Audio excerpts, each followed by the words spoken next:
Well, greetings and welcome to the channel. Today I'm at Old Bolingbroke Church, which nestles at the foot of the Lincolnshire Wolds.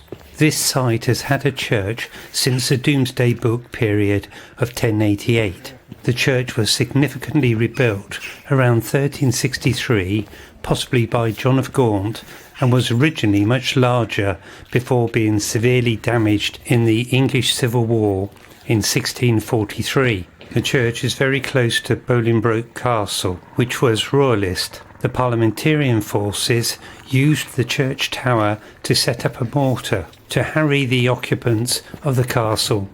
Of course, the castle returned fire and bombarded the tower, setting its roof on fire and causing severe damage. The nave, chancel and upper parts of the tower were destroyed, and all the original stained glass was lost. The surviving parts were restored in the late 19th century. The remaining structure includes the original south aisle, now the nave, the tower, and the Victorian-era north aisle, which we'll see later in the video.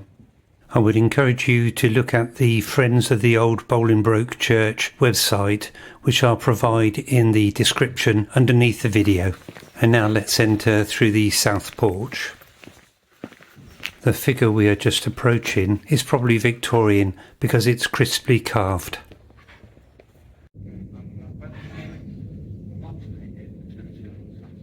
The functional but decorative tiling is always a delight to see. Adjacent to the door from the 14th century is a holy water stoup, as is a piece of the stained glass window located above the porch door, which you can't see directly as I have my back to it. Here we see the reflection of the stained glass. We get a brief view of this as I leave the church. I noticed there was only a fragment of the old glass within it, most of it's Victorian. Having entered, we see the church is very light inside and there's plenty of information panels to read. The church is currently seeking heritage funds, so if you are able to help in any way, it would be much appreciated. The font is 14th century and may have been used to christen a king, Henry IV. Apparently there's medieval graffiti on the sides. I didn't linger to look. We get a brief view of the Victorian arches. I thought the flowery decorations on the end pews were a very nice touch.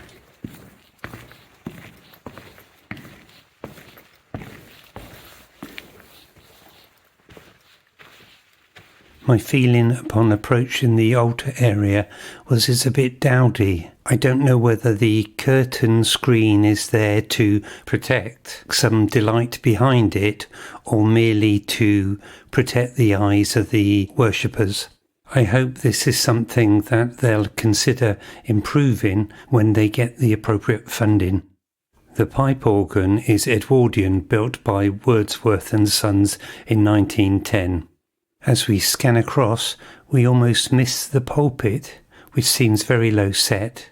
It's just there. And then we see three very elegant 14th century priest seats called sedilia. These are described as highly decorated canopies with crockets and leaf capitals.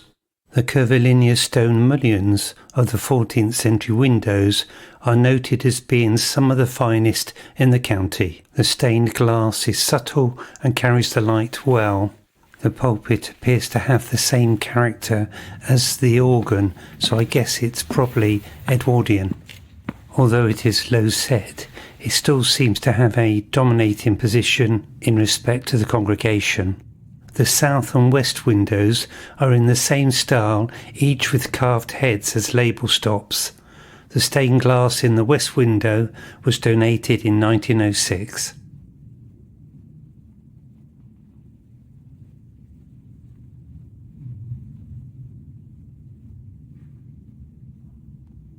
From the decorated tiles, we get another look at the sedilia. I can't help but think of Simon and Garfunkel. Sedilia, you're breaking my heart. To the left of it appears to be a piscina.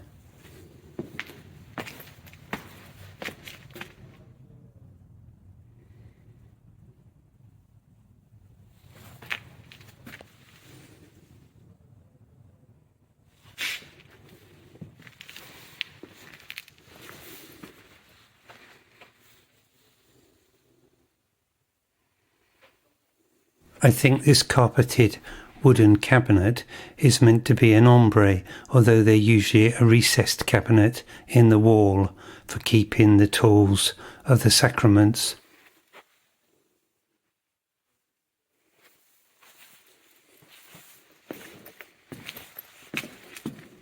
The flower arrangement is lovely and will always bloom in this video. Sacramento ea baptismissimo, liberam nos Domine Deo,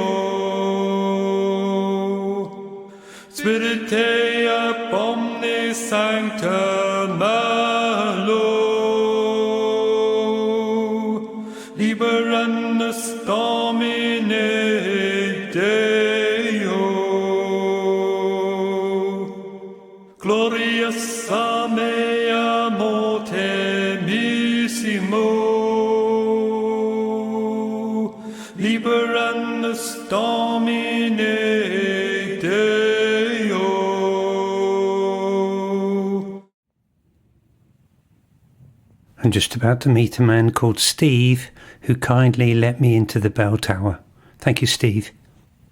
I mean, it's an interesting church because it was semi-destroyed in 1643. Was it? Because you had, cause what you're in here is just the south aisle of what was a huge church. Oh, right. So you had, so these arches, Yeah. the entrance into a huge nave which went right down to the boundary out there. Oh, right. And then over on that side there was a north aisle as well, with these arches repeated to go into the north aisle. So what you're in here is just the Victorian extension, which really? James Yeah. Fowler put in the 1800s. So when he put that barrel roof on. So in 1643, there's the parliamentarians up on the hill from the Battle of Winsby. Yeah. They were coming down from the hill to try and get the royalists out from the castle. Bang, bang, bang. Yeah. So this got partially destroyed. So after 1643, this was basically open to the air.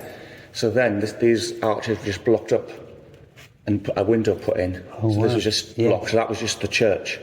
Yeah. And when James Fowler came to restore it, he unblocked these arches and put this extension on. So you've basically got a Victorian restoration of a medieval church. Yeah, I see many of those as I go around, but I suppose many of them wouldn't have survived at all if they hadn't done it.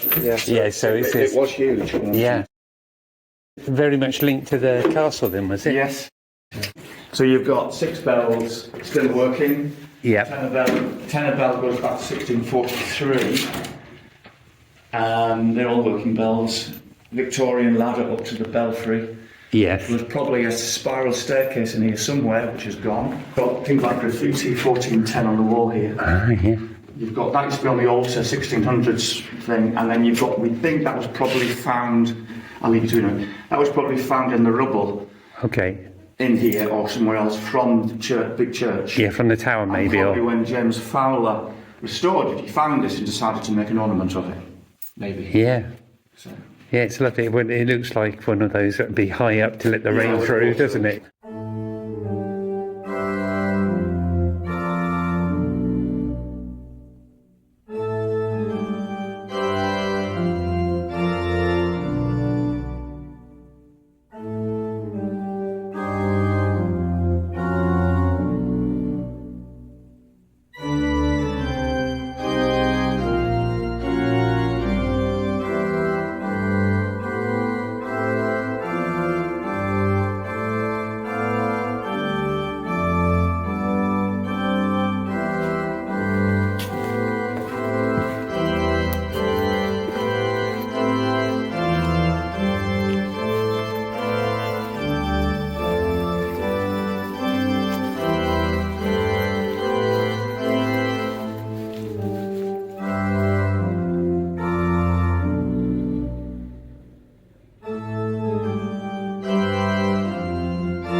Just before we leave St Peter and St Paul Church, the pitched building at the end of the path is called the Gas House, and there's plenty of information to do with the church and also the castle within it. We'll have a brief look inside.